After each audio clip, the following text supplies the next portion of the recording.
Santiago nun baixo berrando alto vai escampar ver a Santiago nun baixo berrando alto que somos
E falamos do que aconteceu durante estes 4 anos, do que deteriorou a imaxe da cidade, do que non nos fixo sentir orgullosos, do que puxo o nome da capital de Galiza na prensa internacional por cousas que verdadeiramente non eran para sacar peito. E falamos cos barrios e comprobamos as consecuencias da corrupción, que tamén ten un prezo, e da privatización partidaria do Partido Popular que fixo da institución. E comprobamos, falando coa xente, que durante estes 4 anos algúns estiveron máis ocupados en guerras partidarias, en imputacións, desimputacións, inhabilitacións, dimisións, chegadas, partidas, que en gobernar a cidade e que en gobernada para o ben común. E falamos do que é Compostela Aberta e da necesidade de dar un paso adiante como cidadáns conscientes, como cidadáns con dignidade. E falamos deste lugar de encontro que non é unha coalición partidaria, que é un lugar de encontro de persoas de diferentes orixes, moitas pertencentes a formacións partidarias que decidiron deixar os intereses de parte para apostar polo ben común, pero maioritariamente configurada por cidadanía non adscrita a fórmulas partidarias e que entendían que tamén tiñan que estar aí para intentar conquerir a confluencia entre a esquerda partidaria e a esquerda social por fin, despois do nunca máis do 15M, está aquí en Compostela Aberta.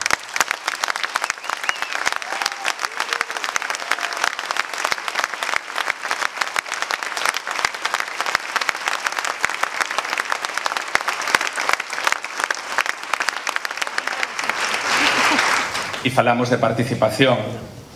E falamos de participación para redactar un programa en grupos de traballo, logo enriquecido mediante as vías telemáticas e logo tamén enriquecido mediante os encontros cos barrios.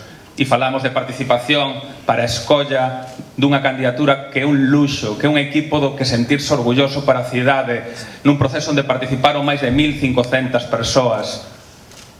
E falamos: non imos a vendervos motos, imos a ser honestos. E fomos aos barrios, o dixemos. Mentras escoitábamos que algúns veciños decían: algúns pasan por aquí e venden pontes onde non hai ríos. E falamos da necesidade de actuar con honestidade e de facer unha aposta no social, primeiro as persoas.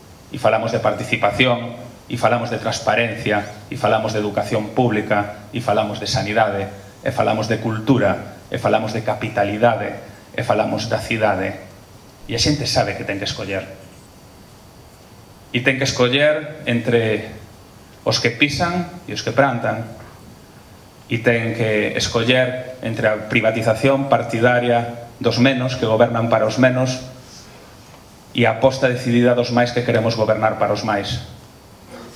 E teñen que escoller entre a naftalina, o silencio, o oscurantismo ou a alegría. A aposta, evidentemente, porque a cidade recupere o latexo e por voltar a sentirnos orgullosos do que nunca debemos deixar de sentirnos orgullosos, que desta cidade, e todos os seus valores engadidos. E iso é moi sinxelo, porque no fondo todos e todas sabemos onde está o punto de equilibrio. E porque no fondo non nos enfrentamos únicamente como se isto fora unha competición deportiva contra un partido, o Partido Popular, que tamén enfrentámonos a moitas máis cousas. E por eso isto ten un aquel de épica e de exercicio colectivo, porque nos enfrentamos tamén contra colaboracións indirectas mediáticas, contra poderes económicos que non queren que nada mude e contra aqueles que se din diferentes pero que no fondo prefiren seguir sentíndose igual que os que nos gobernaron estes últimos 4 anos. A todo iso nos enfrentamos. E é por eso que eu hoxe, como diría Xosé Manuel, do cal son fillo político e a moita honra,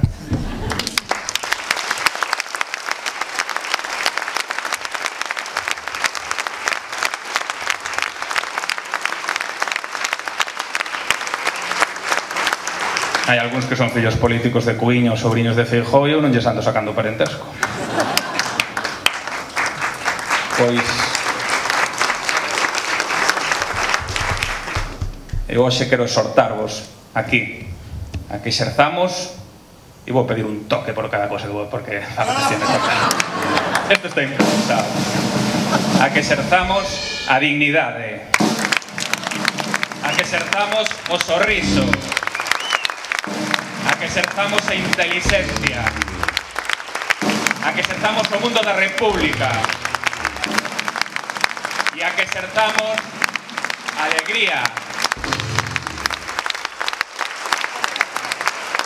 É posible. A partir do 24, o noso contrato con vos comeza aí, non antes.